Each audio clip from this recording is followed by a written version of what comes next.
Terima kasih Tuhan buat sore yang baik ini Bapak. Kami bersyukur kami bisa berkumpul bersama celebrate our 5th year anniversary. Kami berdoa Bapak untuk apa yang akan kami dengar, firman-firman yang akan dikabulkan hari ini agar menjadi rema dalam hidup kami, dan kami bukan hanya mendengar tapi kami juga melakukannya, dan akhirnya kami berbuah-buah dan kami menjadi berkat buat orang-orang sekeliling kami.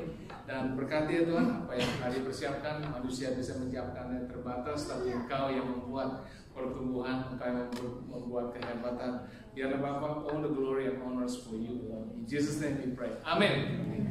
Oke. Selamat datang, tadi seperti kata Olin, selamat datang di IMGF Christchurch. Kita punya 5th year anniversary. Kumpul sama-sama, it's an honor juga buat saya hari ini bisa sharing sedikit firman Tuhan. Mungkin beberapa teman-teman kita juga nggak bisa datang hari ini, dan kita berdoa mereka biar sembuh.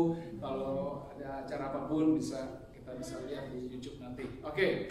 Nah, bagian dari topik hari ini adalah tentang get over it. Oke, jadi gereja kita lagi belajar series yang bernama apa tadi? Ada gambarnya Bounce Back. Jadi sudah 3 minggu kita bicara series ini. Udah 3 minggu kita lihat dari tulis bahwa tentang kehidupan Yusuf. Minggu kedua kita lihat dari kehidupannya Samson. Minggu lalu kita melihat dari kehidupannya Ayub.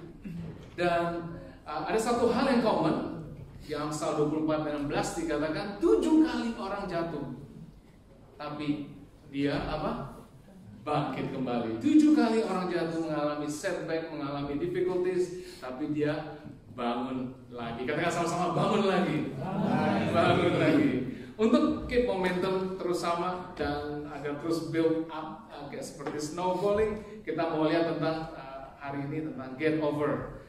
Get over utangmu, get over strugglemu, get over ikatanmu, get over setbacksmu, get over failure dan mistake yang kita alami. Dan Hagai 1 ayat 5 sampai 7 dikatakan like this. Now, this is what the Lord Almighty says. Give careful thought of your ways. Give careful thought to your ways. You have planted much, but harvested little. You eat, but never have enough. You drink, but never have your fill. You put on clothes, but not warm.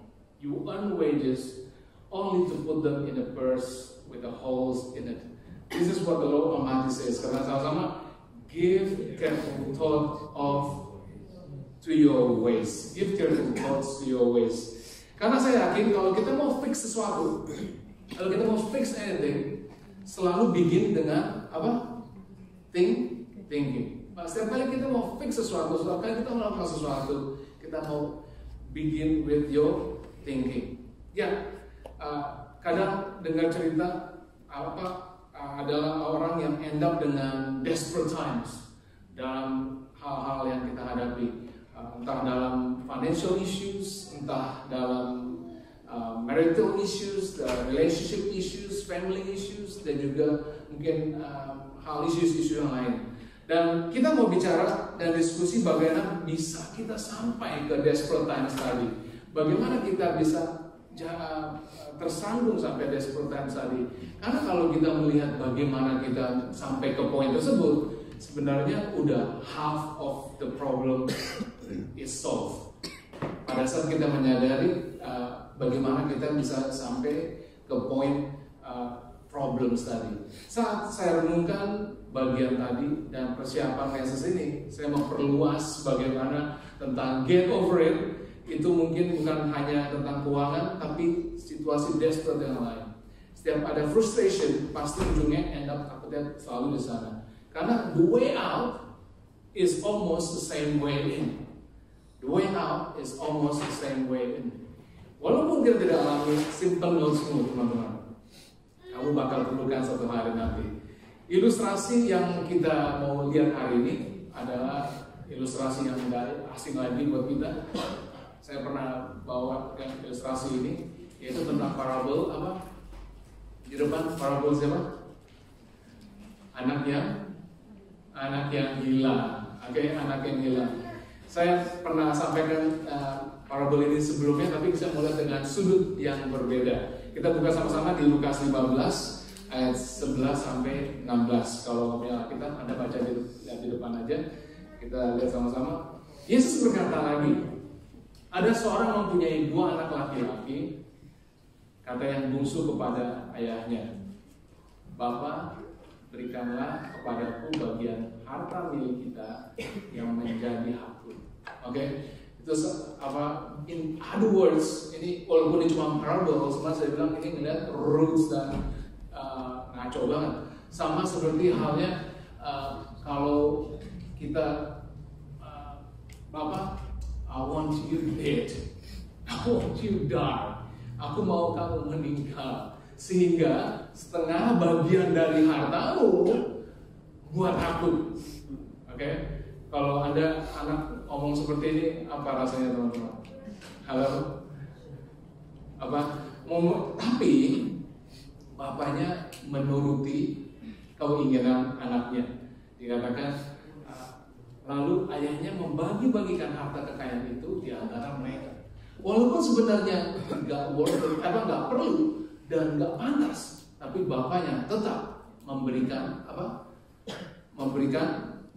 bagiannya, walaupun tidak perlu, karena bapaknya tahu persis, know exactly bahwa apa yang dia minta, bahwa apa yang dia inginkan pasti tidak akan membuat dia happy. Oke? Lalu beberapa hari kemudian anak bungsu itu menjual seluruh bagiannya itu, lalu pergi ke negeri yang jauh. Di sana dia memboroskan harta miliknya itu dengan hidup berfoya-foya.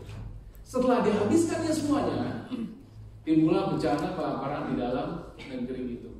Ia pun mulai melarat. Setelah dia spend semuanya, teman-teman, ini yang akan terjadi, bahwa natural law atau hukum alam akan terjadi. Selalu akan ada satu hari yang namanya bencana. Selalu ada satu hari yang namanya kelaparan. Akan ada satu hari yang namanya famine di daerahmu. Jadi selalu akan ada satu hari pilihan yang kita ambil, pilihan yang kita decided akan alami yang namanya day of reckoning. Reckoning apa? Hukuman pada saat kita melakukan kesalahan di masa lalu. Tuhan pakai ini yang pasti kadang untuk membuat kita dibangun, tapi jangan sampai kita hadapi poin ini, teman-teman. Dari cerita anak yang hilang ini, lalu lanjutkan lagi. Lalu ia pergi dan bekerja pada seorang majikan di negeri itu. Orang itu menyuruhnya ke ladang untuk menjaga babinya. Lalu ia ingin mengisi perutnya dengan ampas yang menjadi bagian babi itu, tetapi tidak seorang pun yang memberikan kepadanya. Okay. Bagian penting yang kita melihat dari get over it adalah bagaimana kita sampai get there. Okay. Bagaimana kita bisa get over it adalah berada di atas. Get over, berada di atas your problems, berada di atas your setbacks, berada di atas mistakes kita. Dan sekarang kita harus menyadari bahwa bagaimana kita bisa get there. Saya kalau nyetir, kalau seandainya saya nyasar, apa yang Anda lakukan? Trace balik jalan yang sama, baru mulai lagi, betul? Dan kita melihat hari ini kalau kita tidak go back to where we started dan kita tetap get lost, dan kita akan berakhir di tempat yang sama terus. Dari cerita ini, dari cerita anak yang hilang ini, prodigal son ini, ada 3 poin yang saya lihat, yang bagaimana kadang-kadang kita bisa aplikasikan dalam hidup kita.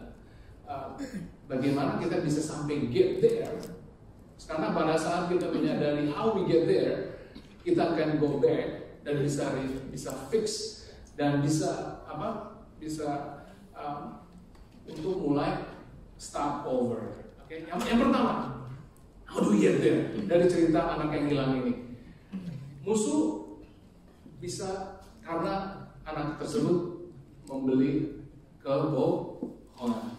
Dia bought a lie. Musuh punya satu senjata, teman-teman. Apa, teman-teman? Dia akan berbohong kepada kita. Nah, yang anak yang hilang ini dijanjikan apa? Dia merasa confidence kalau dia punya banyak uang, dia bisa lakukan segala di dunia ini. Kalau dia punya banyak uang, dia bisa berfoya-foya. Kalau dia punya banyak uang, dia bisa lebih happier. Tapi justrunya tidak. Benar? Dan kadang-kadang dalam financial itu juga sama. Kadang-kadang kalau kita merasa bahwa kalau aku punya mobil ini, aku bakal lebih happy. Kalau aku punya mungkin yang udah menikah gitu ya, kalau aku married sama dia yang lebih cakep, aku bakal lebih happy. Dan kalau seandainya pokoknya rumput selalu lebih hijau on the other side. Rumput selalu lebih hijau. Tapi orang tidak menyadari bahwa rumput yang hijau berarti bill airnya sangat tinggi. Dia tidak tahu berapa banyak bill water yang dia harus bayar. Halo? Mungkin teman-teman yang di Krasus ini nggak bisa relate sama saya. Di sini nggak bayar air ya? Karena saya di Rolleston bayar air soalnya. Ya makanya jadi saya tahun pertama waktu rumput saya baru numbuh, saya punya bill tinggi sekali untuk mendapat rumput yang hijau. Tapi nangkep ya teman-teman ya. Seringkali kita membeli kebohongan si iblis karena dia punya satu senjata, yaitu kebohongan. Nah, ada satu ayat yang saya pernah baca bahwa peringatkanlah kepada orang-orang kaya di dunia ini agar mereka jangan tinggi hati dan jangan berharap pada apa? Sesuatu yang tidak tentu seperti kekayaan. Amin teman-teman. Jangan berharap pada sesuatu yang tidak tentu. Oke? Karena kekayaan tidak tentu. Setuju? Ya, melainkan pada Allah yang dalam kekayaannya memberikan kepada kita segala sesuatu untuk dinikmati. Amin. Amin. Iblis menjadikan kebohongan yaitu jangan sampai kita buying a lie. Jangan sampai kita membeli kebohongan. Yang kedua, bagaimana kita bisa get there seringkali dari cerita anak yang hilang ini. Karena dari kekayaan tersebut kita bisa secara nggak sadar bisa terbiasa pada next point, yaitu pada hidup yang self-destructive. Kenapa kita bisa tersandung pada tempat yang seharusnya kita tidak berada? Adalah simply karena kita tidak disiplin. Benar teman-teman? Halo? Karena kita tidak disiplin. Kalau kebiasaan anak yang hilang ini walaupun ini cuma perumpamaan ya teman-teman, tapi saya yakin banyak orang yang seperti ini, betul? Seperti anak yang hilang ini. Oke, dan kalau kebiasaan anak yang hilang ini mungkin savings, dapat uang yang begitu besar, saya nggak tahu kayaknya bapaknya tajir banget gitu ya, dapat harta yang begitu besar. Kalau dia kebiasaannya savings atau investment atau mungkin tithing, perpuluhan, mungkin ceritanya bisa end up different, betul? Saya yakin kalau hidup kita disiplin, mungkin kita bisa bangun pagi, read Bible, kita bisa go to church every Sunday on time, involved, dan bukan cuma datang doang, tapi involved.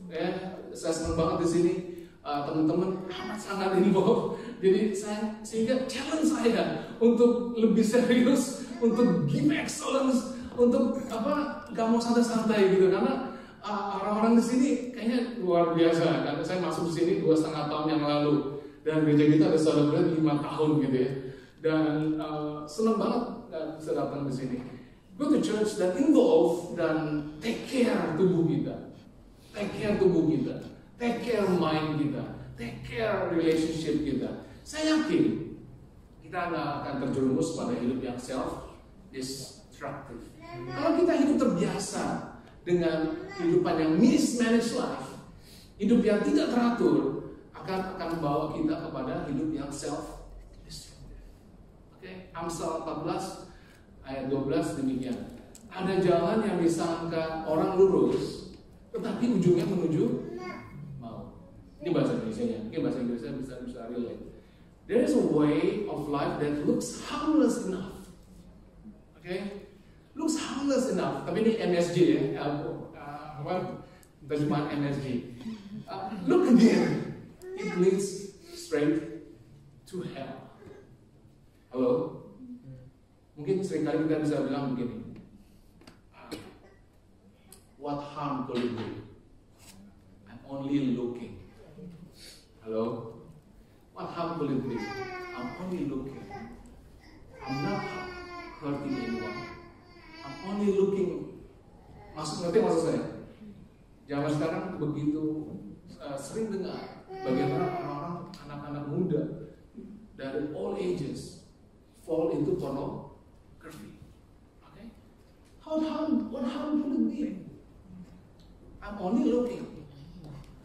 Tapi cara nggak sadar, it looks harmless enough.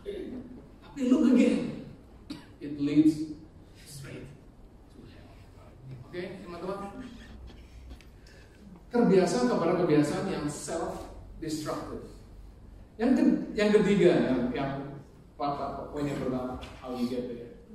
Dan pada saat kita kebiasaan hidup yang gak disiplin, mismanaged life, tidak ada kebiasaan yang baik, sehingga kita menjadi orang yang isolating hidup kita. Enggak, I'm messed up, my life is ruined, okay, I can't do anything, I'm addicted, I've been bullying, blaming others gitu, I've been karena orang tua aku gak mampu memberikan seperti orang lain memberikan. Aku terjerumus, I'm down. Sehingga isolate myself. Mungkin kadang-kadang kita bisa bilang, I don't need them, I can do it on my own.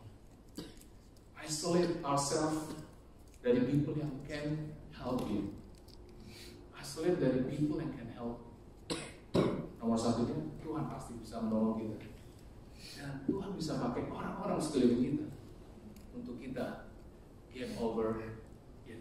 Oke, Amsal 18 ayat 1 dikatakan demikian. Orang yang menyendiri mencari keinginannya, amarahnya meledak terhadap setiap pertimbangan. Bahasa Inggrisnya demikian. Whoever isolates himself seeks his own desire. He breaks out against all sound judgment. Anak yang hilang ini, dia coba solve problemnya sendiri. Nah teman-teman, anak yang hilang ini dia coba solve problemnya sendiri. Pada saat uangnya udah nggak ada, yang dia coba solve apa? Dia cari kerja.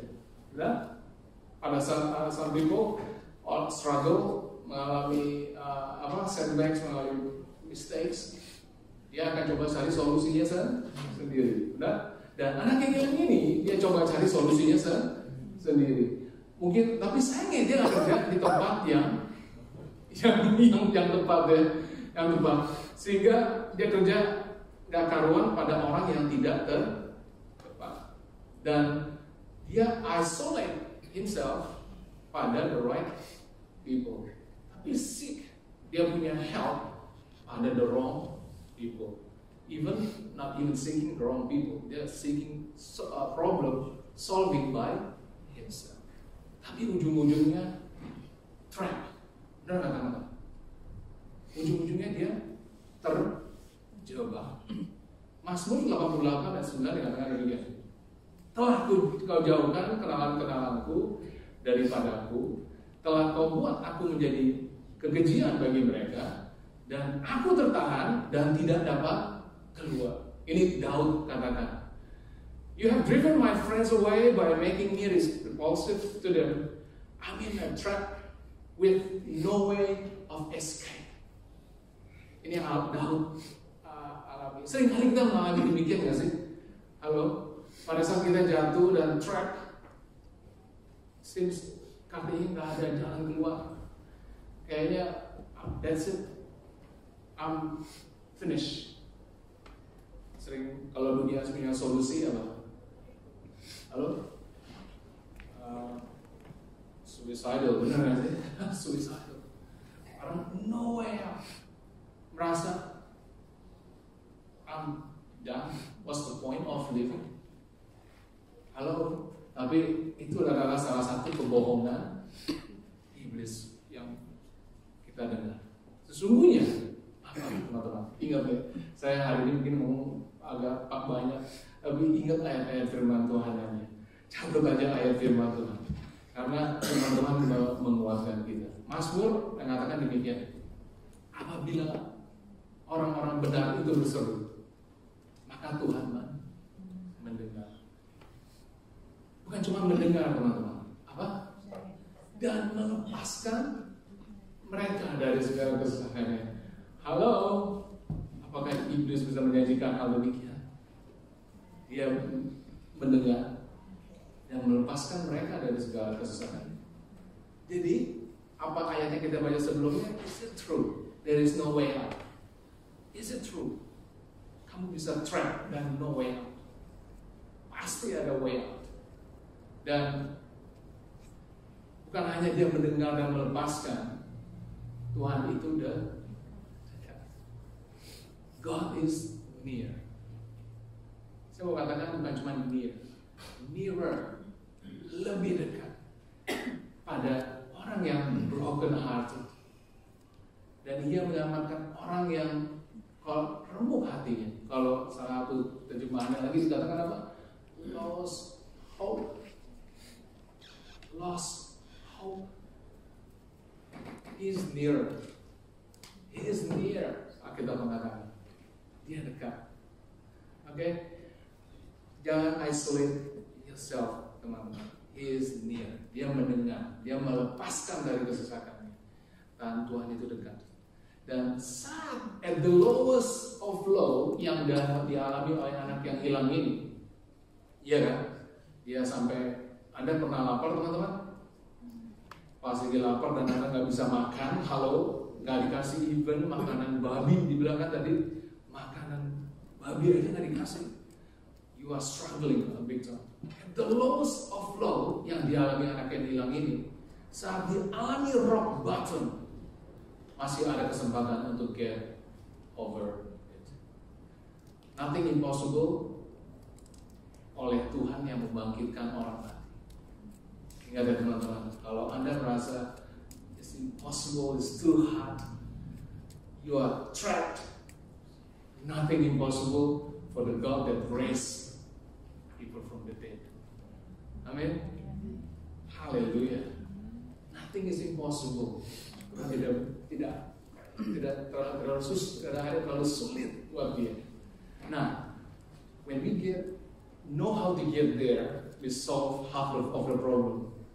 Halo teman-teman, kalau kamu know why you get there, you solve half of the problem. Kalau seringkali kalau kita dengar teman-teman struggling dalam hal relationship, financial, dan lain sebagainya, sebenarnya simple. Half of the problem is we need to know why we get there, how we get there. Dan setelah itu ada next point, yaitu get over it. Itu hal yang akan dialami oleh anak yang hilang. Tapi the lowest of low ada satu poin. Lalu kita lihat yang ayat selanjutnya di Lukas 15 ayat 17-21. Lalu ia menyadari keadaannya. Katanya, betapa banyaknya orang upahan Bapakku yang berlimpah-limpah makanannya. Bukan jangankan anak, orang upahannya aja makanannya berlimpah-limpah. Look at me, I'm struggling. Tetapi aku di sini mati telah parah. Aku akan bangkit dan pergi kepada Bapakku dan berkata kepadanya, dia punya plan, ya nggak sih? Dia punya set of plan. Aku akan pergi ke Bapakku dan mengatakan demikian, Bapa, aku telah berdosa terhadap surga dan terhadap Bapa. Okay? Aku telah berdosa terhadap surga dan terhadap Bapa. Maka bangkitlah ia.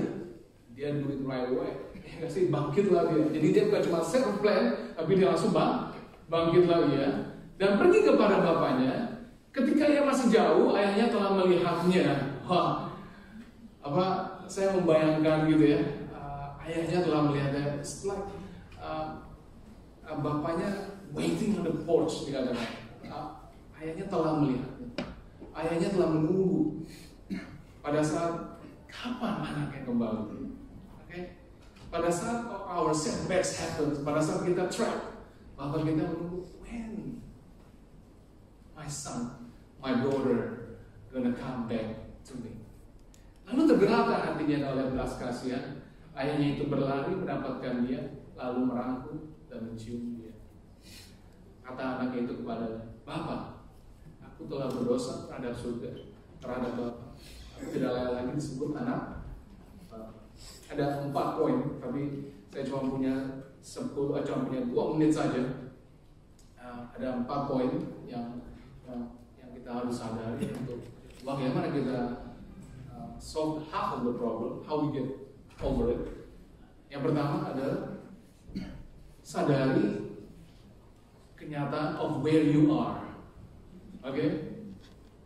Anak yang hilang tadi come to his senses kalau bahasa Inggrisnya. Dia menyadari keadaannya. Dia menyadari persis keadaannya. You know what? I have stuffed up. Aku udah bikin kesalahan yang besar.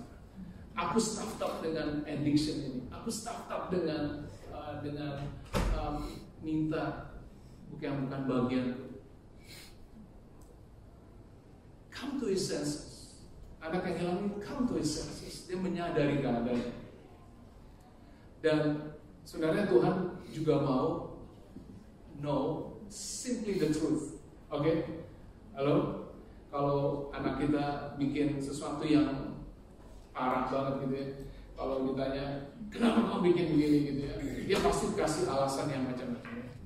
Dan alasan yang macam-macam itu bikin kita bukannya happy, malah makin jengkel. Oke? Halo? Yang punya anak di sini, you can relate. Pada saat kita tanya, why you doing that? Alasan. Tapi saya cuma mau the truth. Sama juga dengan bapak kita. Dia simply want to know the truth, kebenaran. Di Mazmur 91, Mazmur 51 ayat yang ke-51, pada ini ayat yang saya bilang pertobatan yang amat sangat spesial yang saya lihat pada saat Daud menyadari dosa dia. Kalau pada saat Daud menyadari dosa dia, Anda bisa baca sendiri Mazmur 51. Dan ada satu yang tulis ayat yang ke-6-nya, Behold, I was brought forth in iniquity, and in sin did my father conceive me. Behold, you delight the truth in the inward being, and you teach me wisdom in the secret heart. Tuhan cuma mau a simple truth. Okay? Dan yang pertama apa? Sadari situasimu of where you are right now. Setelah itu, apa yang dilakukan anak yang hilang pada saat dia come to his senses? Dia apa? Membuat set plan of attack. Benar nggak teman-teman? Halo? Membuat set plan of attack. Dia apa? Dia punya pikiran dia akan nyamperin bapaknya, lalu dia udah set kata-katanya yang apa yang dia akan ngomongin. Dan sama juga dengan kita, benar nggak sih? Gereja ini asli, mau kita grow. Kita mau bukan hanya kita tidak mau use you for us, tapi kita mau grow you for you. Oke? Dan kita punya develop juga ada plan of attack. Amsal 27:12 dikatakan, kalau orang bijak melihat malapetaka, bersembunyilah ia. Tapi orang yang tidak berpengalaman, masih ingat dulu tahun lalu saya pernah bilang ada 4 tipe orang, the simple, the mocker, the apa lagi, the wise. Saya lupa satu lagi, the simple, the mocker, the wise, sama satu lagi saya lupa, di Amsal. Okay? Dan the simple berjalan terus, lalu kena celah. The simple gak punya plan, tapi dia cuma jalan terus. Tapi the wise melihat malapetaka dan bersembunyilah ia. Develop a plan of attack. Pada saat kita mau get over something, get over financial, okay? Kalau seandainya Anda punya mobil yang mahal banget contohnya, dan Anda lagi terikat dengan debts, ya tentunya apa solusinya? Ya jual, iya nggak sih? Halo? Dan develop plan of attack. Tapi bukan cuma develop plan of attack doang, tapi anak yang hilang ini dia do it now. Dia do it now. Dikatakan dia dan dia langsung bergeraklah ia. Ada now moment, ada now movement, dan kita harus cepat acting, bukan hanya cuma plan. Dan yang terakhir, saya cuma tulis humbly minta Tuhan tolong kita. Humbly asking God for help. Karena when we face down, no lowest place where we can be. Betul teman-teman? Pada saat kita at the lowest, there's no other place where we can be. Humbly ourselves. Oke, kita sudah selesai. Semua doa. Terima kasih Bapak untuk hari ini tentang parabel anak yang hilang. Bagaimana kita bisa melihat bagaimana how we get there first, and then how we get over our struggles, our mistakes, our setbacks, our debts dan lain-lain sebagainya. Ya Bapak, kami berdoa Bapak agar segala yang kami baca hari ini, firman Tuhan yang kami baca agar selalu menjadi rema dalam hidup kami, dan kami semua bisa bertumbuh dan berbuah dan bisa membagikan, dan hidup kami bisa menjadi hidup yang fruitful dan berarti. Pimpin ya Tuhan semua yang mendengar firman ini agar kami bisa get over ikatan-ikatan addiction yang mengganggu kami dalam keseharian kami, dan ajar kami Bapak disiplin selalu dan dengar-dengaran melihat Engkau saja. In Jesus' name we pray. Amin. Okay.